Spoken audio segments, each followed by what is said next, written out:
Hold up. It's not hot yet. It's not hot? Warm it up. Hi, I'm Mike Santana. I write under the pen name Darkslim.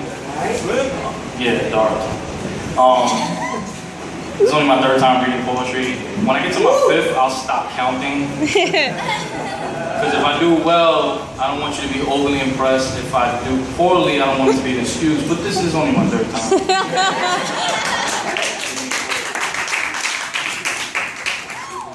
I'm gonna try to read. Thank you. I'm gonna try to read two. I'm gonna try to read two, and I have to read them off my iPad because I don't remember them. Sorry. But we're being patient. Bronx next. Hot. Oh yeah. Woo. Nice. We get it there. All right. So the first poem that I'm gonna read is called "Searching for Symbols," and I ain't talking about Trayvon. That's the title of the poem. I'm not being sarcastic. So here it goes. If I struggle to believe that someone would want to know me as deeply and as intimately as I want to know them, what chance does the dead have among the living as they turn their nose and eyes from their fellow man who's anything but still and still breathing? Got a sweet tooth or just a gold one? Best strap on the Kevlar for your walk to the store. The streets is watching and they see your skin tone. Taste the irony of Arizona somehow being involved in the intolerance of rainbow Skittles as well. Maybe I'm reaching for meaning and making symbols out of nothing. Or maybe people are too busy being fearful, making villains out of children. Seems our innocence must be proven on a day-to-day, or it'll be stalked and shot for just looking guilty.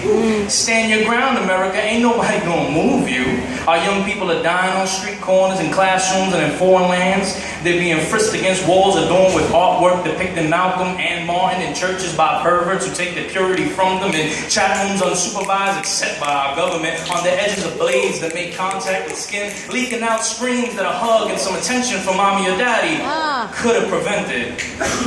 If we haven't shed a tear and changed thus far by now, ain't nothing gonna move you. And our anger and angst simply amuses how we rally and march and yell at the top of our lungs that we won't stand this anymore.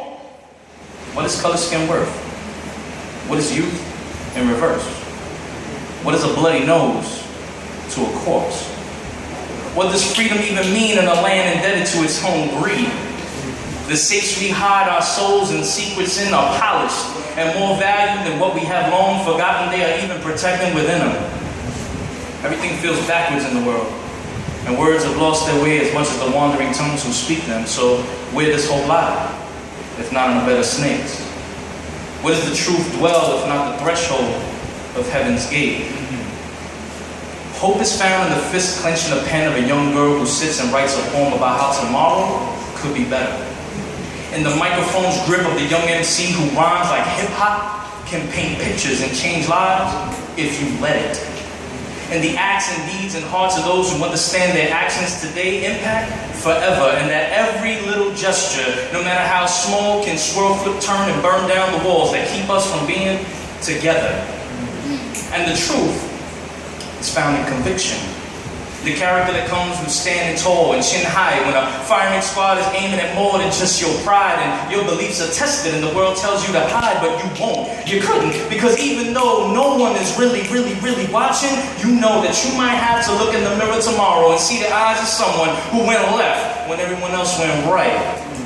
And in that process, they took a few of yours along with them, as they fled wide-eyed from the chance to walk the way they love to talk. Like it's their fight, but they are never around to swing or matter. But oh, do they cast their votes from afar. And you can smile back at your reflection because you did what others had the chance to do and didn't fold. Plant your feet in the earth and grow old. No shaking throne is the tale that will be told. No bleach needed to wash away the sins of the belligerent bold. Become the change needed, even if it means making the mold. The opportunity is now. Hesitation only makes the blood of the willing run cold. Wow. Yeah.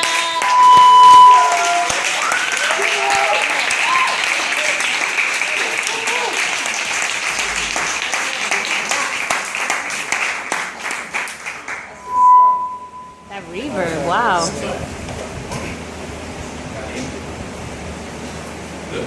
Yeah. No? All right, thank you for that. This next one is called I Understand.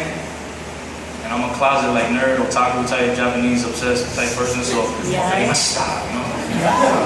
It says it. Kanji. I said I'm gonna try two.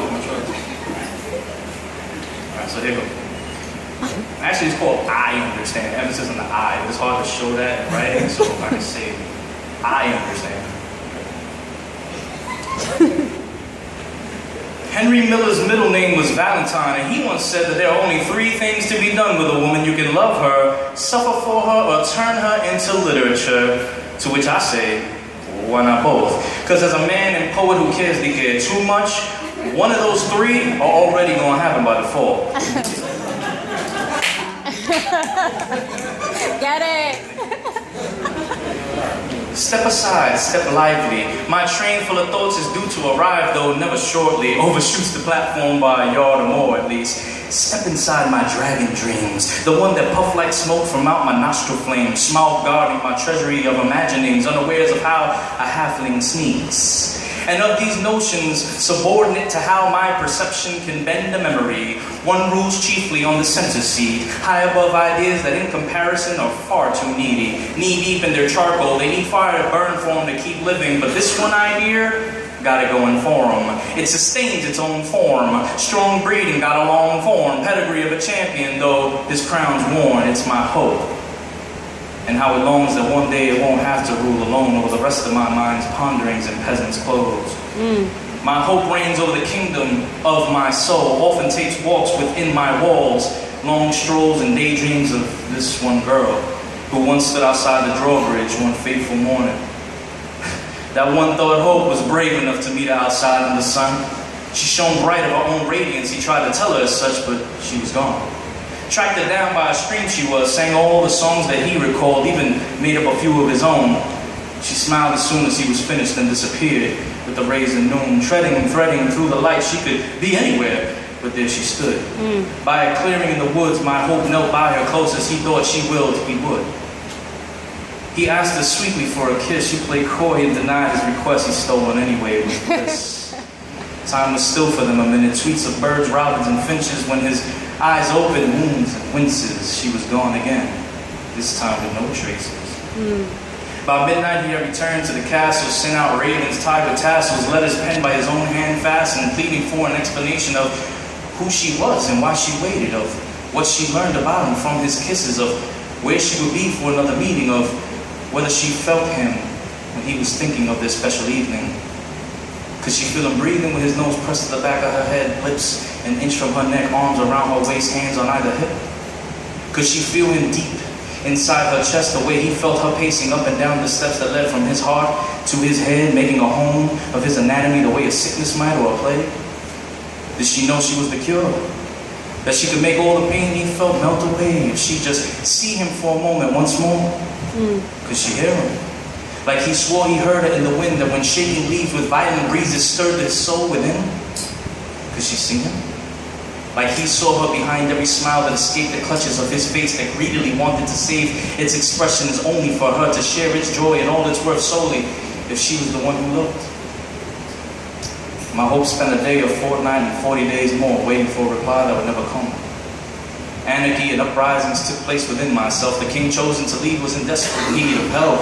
Over time, my thoughts decided amongst themselves that regicide was the only option to be free from the slave king hope, serving a master that wasn't there, toiling in a task that wasn't his, praying to a God that only spoke in silences, that registered too low to hear over the tumultuousness of the war brewing, that brought about the thoughts of tossing hope and the crown he wore overboard into the deep and darkness that would engulf him, into icy, salty waters that would indulge him in his desire to preserve his feelings for that woman. So they worked up the nerves, tossed him from the balcony of my brow and into the ocean below. He drifted into the distance until the empty sky grew hungry and the horizon swallowed, and so ended the reign of King Hope, and took the throne from him instead, the one they called Despair, whose crown was made of fingernails and whose robes were made of hair. He sat easy on the cushioned chair, and then he went and spoke. May all who would oppose me with but their words lie down and show. I am the King of Darkness, familiar with fate's rule. I hold the blade to cut it with, as I did for hope. May love and honor join the Turks. If they believe my words mere truths, my reign will last forever upon the fields unsown. If seeds and wishes of desires were there, they drown and burn. And if that woman who visited a long time ago were to show her face but once, then to hell with the lost king she will go. 2 days later, King Hope was stricken and reinstated into his position. Despair was banished to the dungeons, never to receive a visitor. The girl never came around again, which is kind of sad, but then again, it could be worse. This soul could have just been a metaphor instead of what it was. Thank you.